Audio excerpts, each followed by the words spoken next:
Hello everyone and welcome back to another Dead by Daylight news video going over the newest event, the Hallowed Blight, which has finally arrived, bringing the spirit of Halloween to the entity's realm. So what exciting things are happening in this event? Well, if you click on the jack-o'-lantern here, it brings up your progress towards the event. Here you'll see a killer and survivor nectar vial, and your goal is to fill this vial up with nectar. So how can you do this?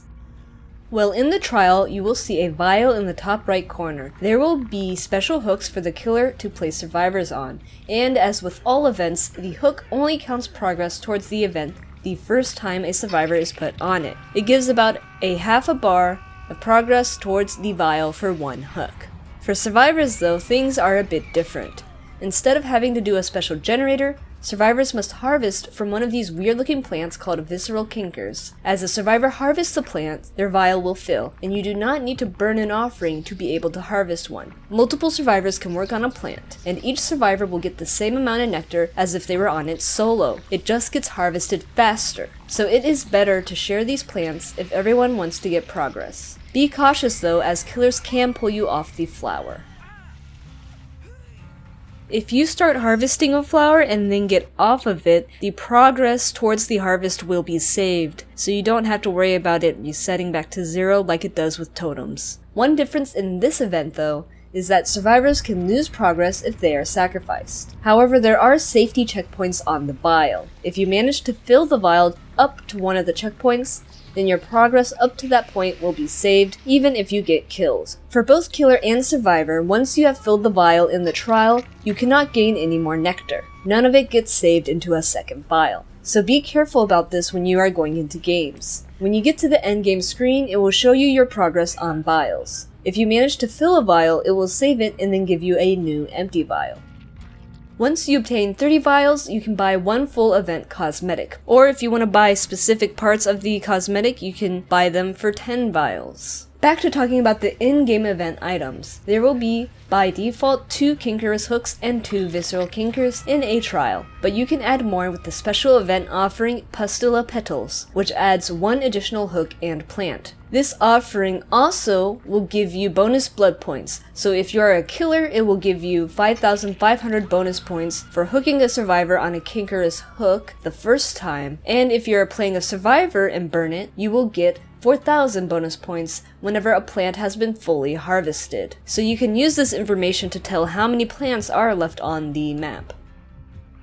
Survivors are able to track the plants by using a map with the Red Twine add-on, which unlocks the ability to track the killer's belongings. Unfortunately, no perks like Detective's Hunch can show you the plants, so the map is the only way at the moment. There are a few other ways you can find these plants. First off, they make a lot of noise, so you can just follow the sounds they make in order to find them.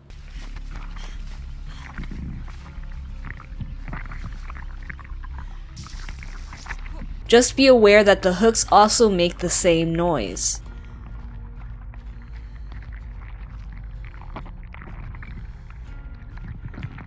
Now the second way you can find these plants is that they share spawn points with the generators. So if you just go to areas where a generator would normally spawn, then you can find a plant there instead. This has been a useful strategy for me when I am finding plants.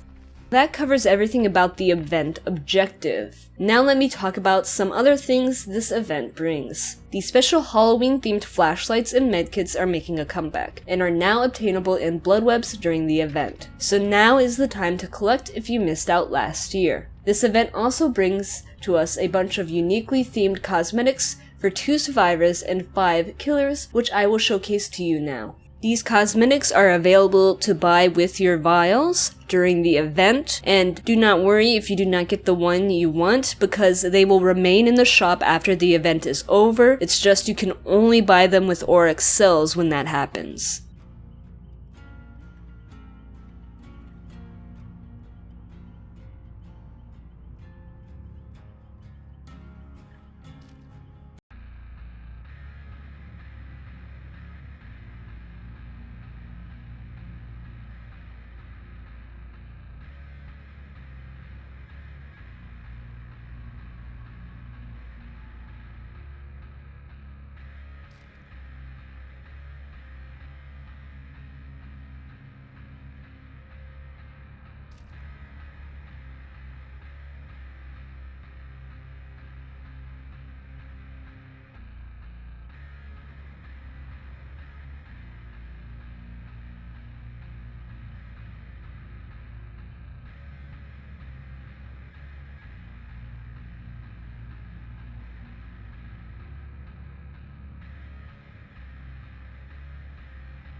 One final thing, if you click on this jack-o'-lantern, you probably noticed that there's this director's cut with a 1 on it, and if you click on this, it will start playing a special cinematic that is unique for the Hallowed Blight event. So you can watch that if you so choose.